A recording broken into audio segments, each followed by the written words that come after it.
Hello and welcome back to my channel. My name is Afama Omesi. I'm the founder of Reading Middle Grade, a website dedicated to championing the best kids books, but especially books for kids between the ages of 8 and 14. Today I'm bringing you a belated video, which is my favorite middle grade graphic novels of 2024. This list has been a long time coming. I was supposed to do it at the end of the year, but somehow it's January and I'm just getting around to it. But let's get into it. I read so many wonderful graphic novels in 2024, but to be honest, 2024 was a little bit slow with the graphic novels. The start of the year had very few, excellent choices, but as the year wore on, I was able to find some choices that I really, really loved, and I'm about to share 5 of those books with you today. Kicking off with this one, which you might have already seen. This is a graphic memoir called Uprooted. It's by Ruth Chan, and it chronicles her family's move from Canada to Hong Kong. Moving to Hong Kong is not easy for Ruth. She has to leave behind her friends and make a new community of friends, especially in a country where she doesn't entirely speak the language that her family living there speaks. So it's really a wonderful selection for kids who love Raina Telgemeier and who love graphic novels, especially stories about moving and kids dealing with challenges. I really love the way the author weaves in her history, her parents' history, her grandparents' history actually, and the storytelling scenes between Ruth and her father during the story. I loved this one. It reminded me a bit of Dan Santat's A First Time for Everything, although this is way less mature in the sense that there's no crushes, no crushes, no mature content. This is really perfect for those precocious third graders who love Raina Telgemeier, who love graphic memoirs. So grades 3 to 6 is really the sweet spot for this one, and I can see lots of kids loving it. I've had lots of parents tell me that their kids adored this story, and if you haven't read it yet, or if you haven't gotten it for your kids yet, this is definitely one to check out. My next pick is Pearl by Sherri and Kristin Norrie. This is a story about a girl, a Japanese-American girl who gets sent off on vacation to Japan around the time when Pearl Harbor is bombed. So she's stuck in Japan with the American hostility toward Japanese. She's unable to return, and as a result, she gets drawn in by the Japanese government to work for them against the Americans.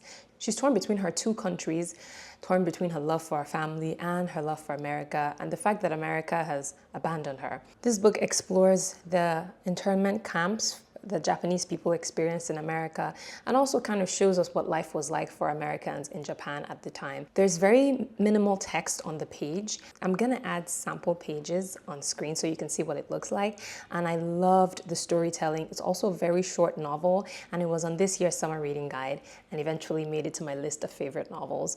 I've never read anything by this author, but apparently she writes some good nonfiction as well. I will definitely be checking out some of her other works, and I highly recommend this one for upper elementary readers in grades 4 and up, and also for younger middle school students who are in grades 6 and 7. If you have kids who love stories about war, who love graphic novels, and who love historical fiction, this is a perfect one to put in their hands. Next up is a survival-ish adventure style novel. It's called The Other Side of Tomorrow. It is gorgeously, gorgeously illustrated. It's like my favorite thing about this story, besides, of course, the premise. So this is about 2 kids, Yoon-ho and Myung-gi. I don't know if I'm saying it correctly, but both of these kids are trying to escape North Korea. That is the premise of this story. They're trying to escape North Korea. They don't know each other. There's no relationship between them, at least in the beginning. And then they meet each other, their lives intersect, and they end up helping each other to escape North Korea. And it's a very arduous journey, perilous journey. Their lives are at risk. They go from falling into the hands of human traffickers. They face adverse weather conditions. They struggle with hunger. They're about to be caught by different governments. It's really an edge of your seat read, and I love that it's a graphic novel because it's going to introduce kids to the world around them in a very engaging and accessible way. It's also very short, which I love.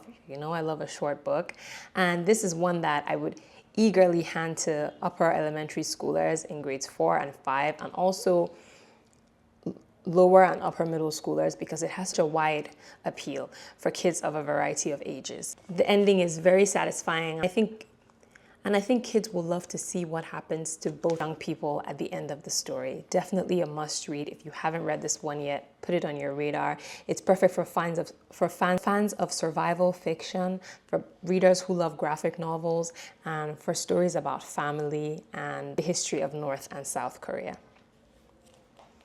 My next pick is another graphic memoir called Continental Drifter. This is another wonderful one, just like Ruth Chan's graphic memoir, that is really good for third culture kids.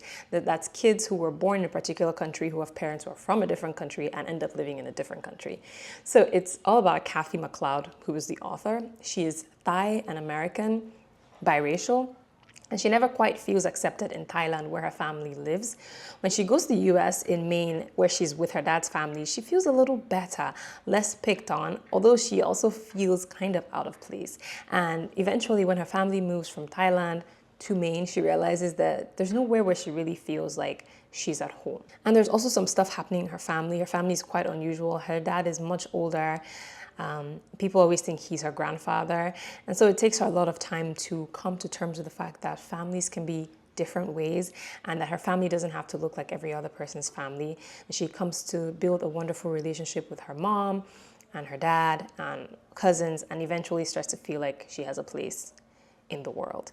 This is, I feel, kind of a niche graphic novel. And I say niche because I feel like it will appeal very strongly to a particular audience, especially third culture, biracial, kids who are kind of grappling with identity. But also, Kathy's worries are universal, that desire to feel like you belong, especially when you feel out of place even in your own family. I think this is a lovely book to hand to kids who have that sentiment. And even if they don't, any kid who loves graphic memoirs, who loves Raina Telgemeier, will feel drawn to this one, and they will love exploring Kathy's story. So this is one I highly recommend as well.